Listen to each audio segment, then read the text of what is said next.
Successful surveys reflect a clear purpose, but turning that purpose into specific questions can be quite overwhelming. You might not know where to start, and it's tempting to jump right into just writing those questions. But without a deep understanding of why you're asking these questions, you might miss out on important information or go off in a wrong direction. In this video, we'll cover the following: transforming purpose into questions, choosing the right question categories, deciding whether questions should be open or closed, and at last, determining the right question order and the survey length.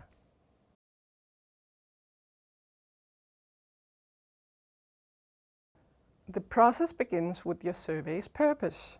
Once you have your survey's purpose in place, you can write your main research question. Your main research question often gives rise to several hypotheses. Working with each hypothesis at a time, you can write your sub-research questions. And then, basically, you have a guideline for writing your specific survey questions. Let's take a look at a simple example. You're working in HR in an organization that is experiencing high employee turnover. So you want to conduct an employee exit survey. The purpose is to understand why employees are leaving the organization and to identify areas for improvement. The main research question would then be, why are employees leaving the organization? For here you'll probably have several hypotheses, but let's just dig into one of them. So one hypothesis could be that employees are leaving the organization due to a lack of career advancement opportunities. This specific hypothesis can then be broken down into a sub-research question. For example, does our organization offer the career advancement opportunities that employees are aiming for? Finally, you can then use your sub-research question to write specific survey questions, such as 1. How would you rate our career advancement opportunities on a scale question? 2. Does your new position offer career advancement opportunities that we're not able to offer? As a yes/no question with an open text field to elaborate. You don't need to make this exercise alone. You could host a workshop where you invite stakeholders and project team members, and then you can brainstorm together on specific survey questions that will fit your survey's purpose.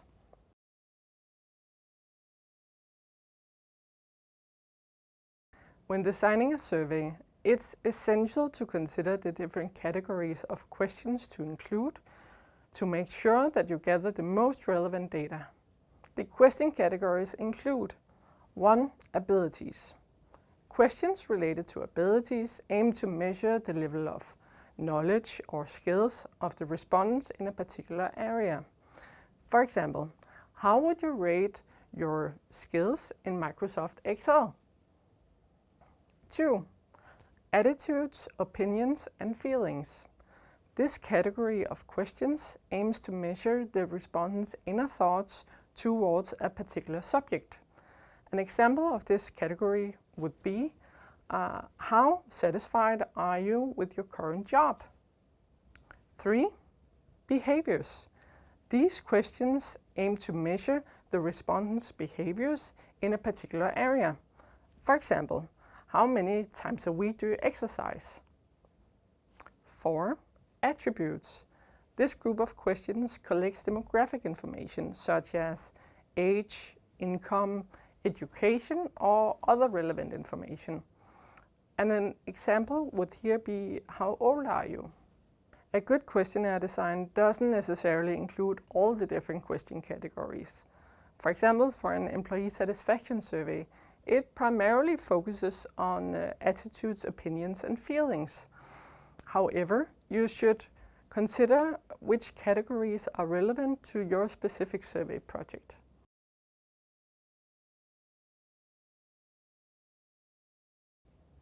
When designing a questionnaire, one important decision to make is whether to use open or close-ended questions.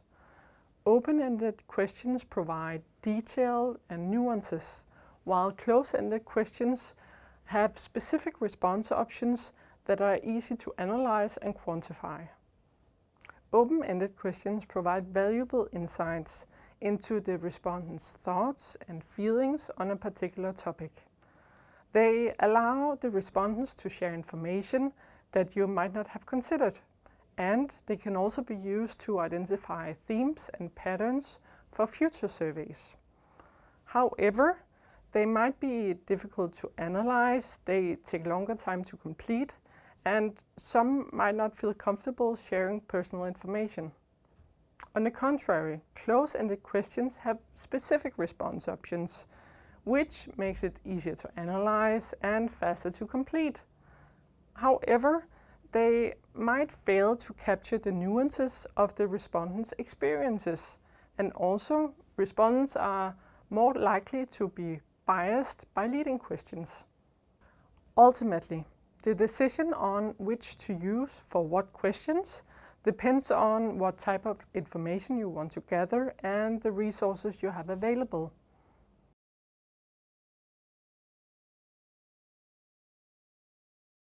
Surveys should always be sweet, short, and to the point, but the optimal survey length varies depending on the relationship you have with the respondents and the relevance of survey topics. If you have a strong and trusted relationship with your respondents, they may be more willing to complete a longer survey.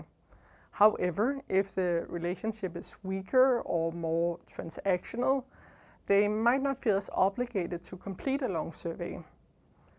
You might be able to get away with longer surveys for your employees compared to your customers. You can show your respondents that you respect their time and efforts and maximize response rates by making sure that the survey is relevant and meaningful to them. I would recommend that you use Enalyzer's features such as jumps or conditions to make sure that respondents are only exposed to questions that are relevant to them. The order of the questions can also have a significant impact on the quality and accuracy of the data collected. Here are some considerations to keep in mind. Keep it logical. Questions should be structured in a logical sequence that builds on each other. Also, questions that are related to the same topic should be on the same page. That makes it easier for the respondents to understand and answer them. Beware of priming. The order of questions can influence how respondents answer following questions. For example, let's say that you ask about political attitudes before you ask some questions about current political issues. The former will probably influence the latter. Consider sensitivity. Questions that are perceived as sensitive or intrusive should be placed later in the survey.